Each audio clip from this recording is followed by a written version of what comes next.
भगवद गीता 12वां अध्याय।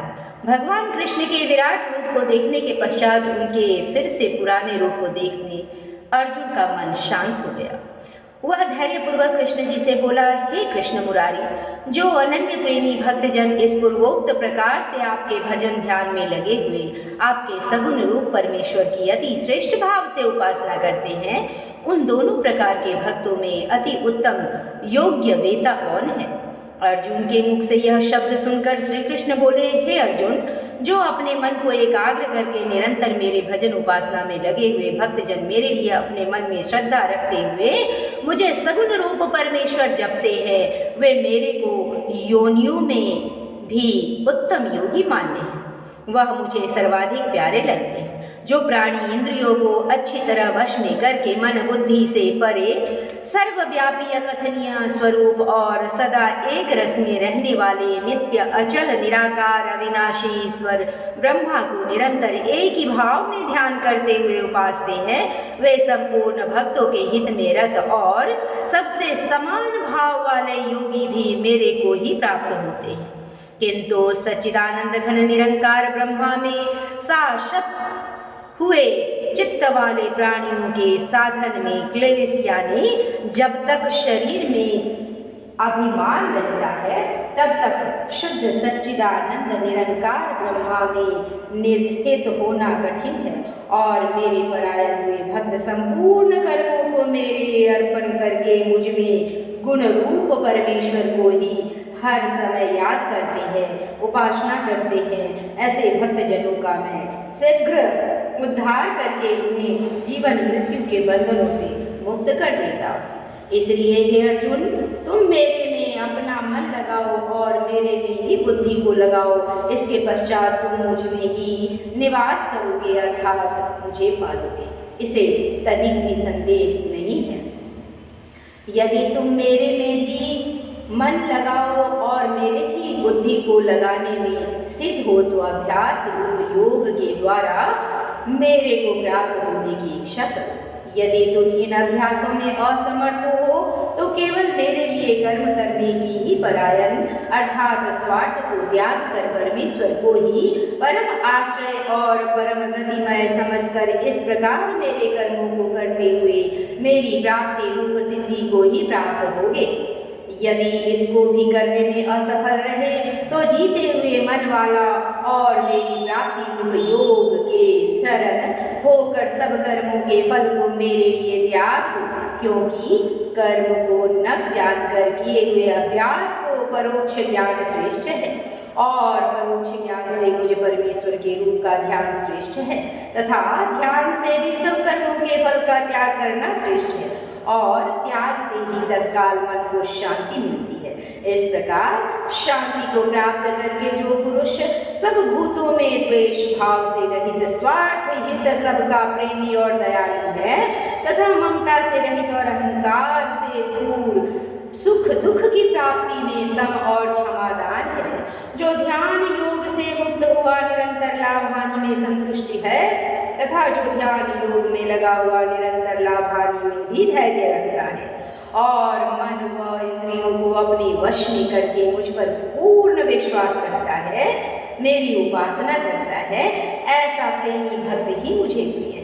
जो प्राणी उद्वेग को प्राप्त नहीं होता है तथा जो खुशी और दुख डर से रहित है, वह भक्त भी मेरे को प्रिय है। जो प्राणी आकांक्षाओं से रहित और बाहर अंदर से पवित्र और जिस काम के लिए आया था वह काम पूरा कर चुका, पक्षपात रहित और दुखों से बचा हुआ है, वह त्यागी भक्त भी मुझे प्रिय है। जो कभी न खुश होता है और न रोता है, न किसी का बुरा करता है, न कामना करता है, तथा अच्छे बुरे दोनों कर्मों के फल को त्याग चुका है, वह भक्ति युक्त प्राणी मेरे को प्रिय है। जो प्राणी शत्रु मित्र के मान अपमान में सब है तथा सर्दी गर्मी सुख दुख का अनुभव भी नहीं करता, अर्थात इन सब में एक सा ही रहता है, मैं सदैव उसका शुभ चिंतक हूँ। जो मेरे परायण हुए अर्थात मुझे परम आश्रम और परम गति एवं सबका आत्मरूप और सबसे दूर परम पूज्य समझकर सच्चे मन से इस अध्याय में कहे हुए धर्ममय अमृतमय को सच्चे मन से सेवन करता है, वही भक्त मेरे लिए सदा प्रिय रहा है। भगवद गीता अध्याय 13।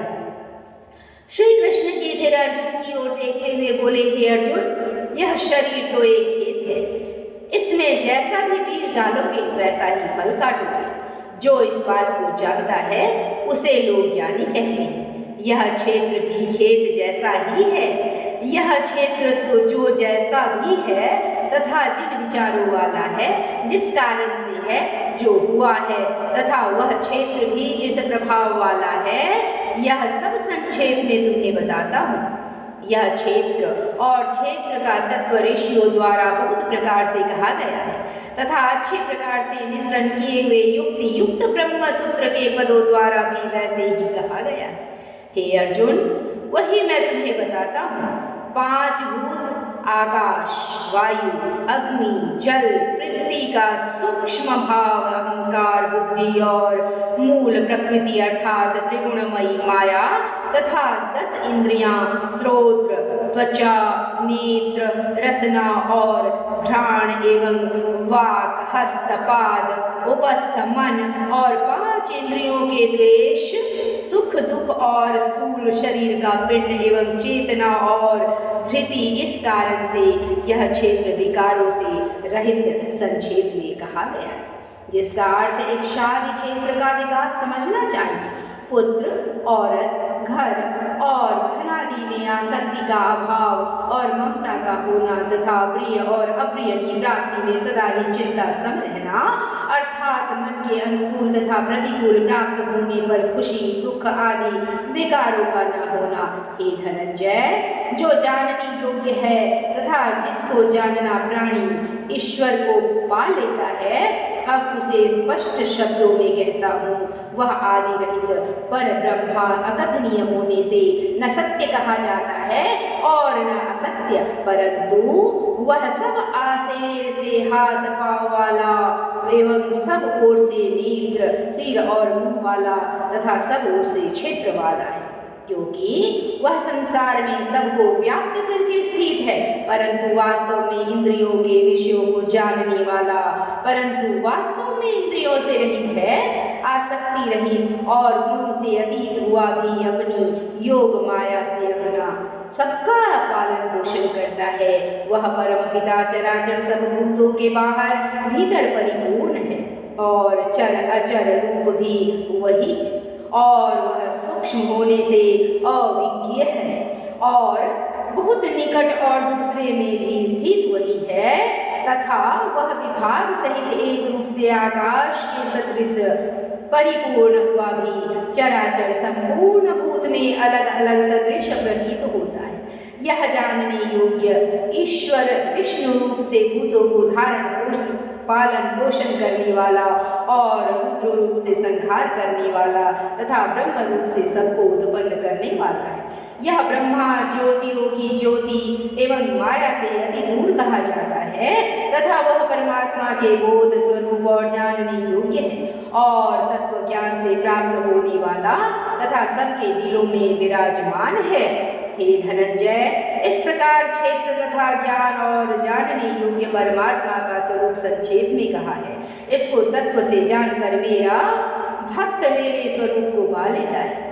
हे अर्जुन, प्रकृति अर्थात त्रिगुणमयी मेरी माया और जीवात्मा यानी नक्षत्र, इन दोनों को ही तुम अनादि जानकर और राग द्वेषादि विकारों को तथा त्रिगुणात्मक संपूर्ण पदार्थों को भी प्रकृति से ही उत्पन्न समझो, क्योंकि कार्य और कारण के उत्पन्न करने में हेतु प्रकृति कही जाती है। जीवात्मा सुख दुख भोगने में हेतु कहा जाता है, परंतु प्रकृति में स्थित हुआ ही प्रकृति से उत्पन्न हुए त्रिगुणात्मक सब पदार्थों को भोगता है और इन गुणों से सदा अच्छी बुरी योनियों में जन्म लेने का कारण है। वास्तव में तो यह प्राणी इस शरीर में स्थित हुआ भी त्रिगुणात्मक माया से सर्वथा अतीत ही है। केवल साक्षी होने से, उपद्रष्टा और यथार्थ संपत्ति देने वाला होने से, अनुमत्ता एवं सबको धारण करने वाला होने से महेश्वर और शुद्ध सच्चिदानंद घन होने से परमात्मा कहा गया है। इस प्रकार प्राणी और गुणों के सहित प्रकृति को जो भी प्राणी तत्व से जानता है वह सब प्रकार से कार्य करता हुआ भी फिर से जन्म नहीं लेता, अर्थात पुनर्जन्म को प्राप्त नहीं होता। हे अर्जुन, अनादि होने से और गुणहीन होने से यह विनाशी परमात्मा शरीर में स्थित हुआ भी वास्तव में न करता है और न लिपायमान होता है।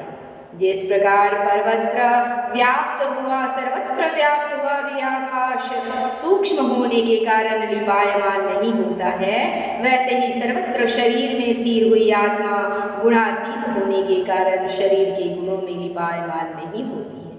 हे अर्जुन, जिस प्रकार एक ही सूर्य इस सारे संसार को प्रकाशित करता है, उसी प्रकार आत्मा सारे क्षेत्र को प्रकाशित करती है। इसी आत्मा से प्राणी को ज्ञान प्राप्त होता है और जीवन के अंधेरे मिट जाते हैं। इस प्रकार क्षेत्र और क्षेत्रज्ञ में भेद को तथा विकार सहित प्रकृति से छूटने के उपाय को भी प्राणी ज्ञान नेत्रों द्वारा तत्व से जानते हैं। वे महा आत्मजन परमपिता परमात्मा को पा लेते हैं।